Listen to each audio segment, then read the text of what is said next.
इस वीडियो में सभी बातें जानकर कही गई हैं। अगर वो आपको आहत करती हैं तो हमें बिल्कुल पछतावा नहीं है।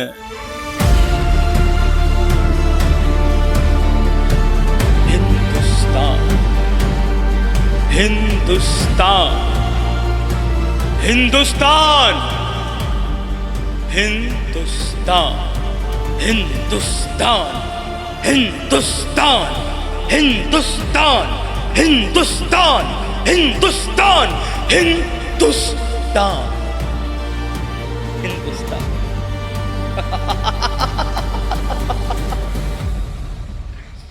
ये जो नाम है ये कोई मामूली नाम नहीं है। ये एक ऐसी सरजमी का नाम है जो एक ऐसी पीढ़ी को पाल रही है जिसके मन में इस नाम के लिए इतनी सी भी इज्जत नहीं है, प्यार नहीं है। यह है, क्या मैं गलत हूं? क्या इस पीढ़ी के मन में इस नाम के लिए इज्जत और प्यार है? हाँ है भाई। ये पीढ़ी तो सड़कों पर आ जाती है, सत्ताओं को हिलाने की ताकत रखती है, अधिकारों की बात करती है, सवाल पूछती है, जवाब मांगती है। ये पीढ़ी शासकों को बताने की ताकत रखती है कि शासकों, तुम्हारा संबोधन शासक जरूर है पर शासक हम हैं। तुम नौकर हो हमारे, मालिक हम हैं। मालिक हम हैं। और इसीलिए भाई ये बात करनी बहुत जरूरी है, क्योंकि सड़कों पे आना जरूरी है, शासकों को बताना जरूरी है, कुर्सी के गुलामों को ये याद दिलाते रहना जरूरी है। इसीलिए हाथ उठाना जरूरी है, नारा लगाना जरूरी है। नारा शिक्षा का, नारा अधिकारों का, नारा सच्चाई का, नारा भारत का, नारा आजादी का। आजादी का, आजादी का, आजादी का। वाकई क्या हमें इस आजादी के नारे की जरूरत है? किससे चाहिए आजादी? लड़ाई तो सिस्टम के खिलाफ शुरू हुई थी, सत्ता के खिलाफ शुरू हुई थी। देश के खिलाफ कब शुरू हो गई? लड़ाई शुरू हुई थी किसी एक नेता के खिलाफ, लड़ाई शुरू हुई थी किसी अराजकता के खिलाफ। देश के खिलाफ कब शुरू हो गई? धर्म के खिलाफ कब शुरू हो गई? अल्लाह के खिलाफ कब शुरू हो गई? राम के खिलाफ कब शुरू हो गई? अंबेडकर के खिलाफ कब शुरू हो गई?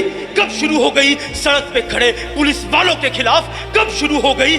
सरहद पे खड़े फौजी के खिलाफ, हिंदुस्तान के खिलाफ कब शुरू हो गई? ये लड़ाई क्यों हमारे मुंह से गालियां निकली, नफरत निकली किसी एक ही नेता के लिए, एक ही सरकार के लिए, सरहद पे खड़े फौजियों के लिए, इंडियन आर्मी के लिए, इंडियन आर्मी के लिए, इंडियन आर्मी के लिए। इंडियन आर्मी वहां है, इंडियन आर्मी वहां है। इसीलिए तुम लोग सड़कों पर अपने हक की जमीन के लिए भीख नहीं मांगते। इंडियन आर्मी वहां है, इसीलिए आटा दाल चीनी खरीदने के लिए मजहब नहीं बताना पड़ता। इंडियन आर्मी वहां है, इसीलिए सड़कों पर उतर के सत्ता के खिलाफ आवाज उठा सकते हो, क्योंकि इंडियन आर्मी वहां है। कोई जसवंत वहां है, कोई हनुमंत वहां है, कोई विक्रम बत्रा वहां है, कोई सौरभ कालिया वहां है, ताकि तुम सड़कों पर उतरकर अपनी बेढंगी और बदतमीज जुबान से गालियां दे सको, गाड़ियों में आग लगा सको, लोगों को मार सको, इंसानों को मार सको, रामचरितमानस को जला सको और कह सको भारत तेरे टुकड़े होंगे। इसीलिए इंडियन आर्मी वहां है, इंडियन आर्मी वहां है। इस पीढ़ी को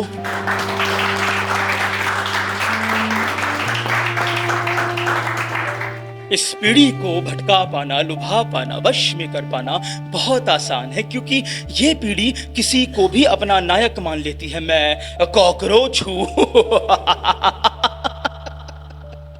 अरे बेवकूफो, तुम कॉकरोच कब से हो गए? तुम्हारे मुद्दे बड़े हैं लेकिन मात्र एक साधन। उनके लिए भी जो फूल को चबाना चाहते हैं और उनके लिए भी जो फूल को अपने माथे पर सजाते हैं। तुम्हारी बातें सिर्फ उनका पेट भरती है, कुर्सी पर आने जाने वाले लगे रहते हैं पर नकाब उनका एक ही रहता है। और तुम कहते हो कि मैं कॉकरोच हूं।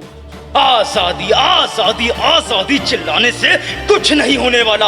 आजादी तुम्हें 79 साल पहले मिल चुकी है। तुम कीड़े नहीं हो, शेर हो। तो उठो, अपनी आवाज उठाओ, दहाड़ो। एक नकाबपोश को गिराने के लिए दूसरे नकाबपोश को अपना नायक मत बनाओ। आवाज होनी चाहिए पर तुम्हारी, बात होनी चाहिए पर तुम्हारी। धरती का कंकड़ कंकड़ हिलना चाहिए मगर सिर्फ तुम्हारी आवाज से। और कोई पूछे कि क्यों कर रहे हो ये सब, तो कह देना कि मैं उस एक शब्द से प्यार करता हूं, वही हजारों साल पुराना अनंत कोटि ग्रंथों का सार, गूंज है जिसकी अंबर पार। वही इंदिरा कौल से लेकर धनुष कोड़ी तक फैला हुआ देवों का स्थान, इंडिया, भारत, आपका मेरा हिंदुस्तान।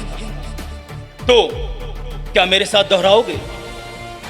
क्या मेरे साथ दोहराओगे? तो दोहराओ, हिंदुस्तान, हिंदुस्तान, हिंदुस्तान, हिंदुस्तान, हिंदुस्तान, हिंदुस्तान, हिंदुस्तान, हिंदुस्तान, हिंदुस्तान।